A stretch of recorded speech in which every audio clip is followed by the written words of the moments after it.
sumamente orgullo para ter especialista como medewerker van de maand. Caroline is een persoon super amabel, como colega, een teamplayer, mas por conta de baie sempre, sempre, aunque cuta druk, met name temporada de COVID, het bem draga com suma placer, het bem ajuda nosso caminho por. E não tem outra palavra que eu diga, nós somos sumamente contentes e sumamente orgulhosos com a nominação aqui. Dus ik ga dit bordje vast aan je overhandigen. Het is helaas geen share, dat gaan we in de toekomst doen, maar dat is wel. Zo. Hey, ja, ik ken je pas natuurlijk ongeveer een jaar en ik ken je in ieder geval als een enorm gedreven medewerker, gedreven arts die klaar staat voor de patiënten, alles overleeft de patiënten. Je hebt enorm veel gewerkt de afgelopen maanden, jaren. In ieder geval in het COVID-jaar. Je stond continu klaar om ons als ziekenhuis te helpen, het OMT te helpen van adviezen, nieuwe protocollen, om eigenlijk de patiënten gewoon te redden. Dat was je doel gewoon. Je bond je gewoon aan iedere patiënt. En dat is ook waarbij niemand eigenlijk opgemerkt gebleven. Dat je gewoon echt het beste voor hebt voor de patiënt.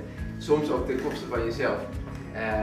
En nou ja, dat is vanuit mij een enorme waardering. Ik ben echt enorm trots dat jij voor het ziekenhuis werkt en dat je voor de patiënten klaar staat.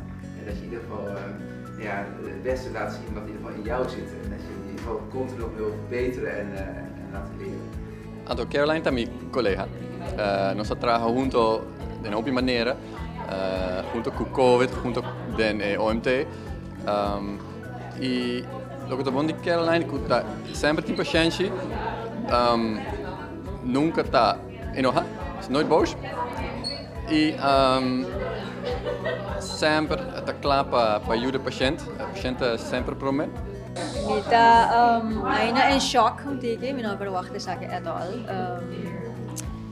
Hoop contento, imenso, hoop feliz. Ja, e detalhe aqui e me por virar que esse empregado de Luna, mas talaga me senti hoop contento, mas eu senti gewaardeerd daar met trabalho wat daar haast. Maar we zijn niet verwacht, het is echt nog zo'n surprise, dus heel blij, hoop contento.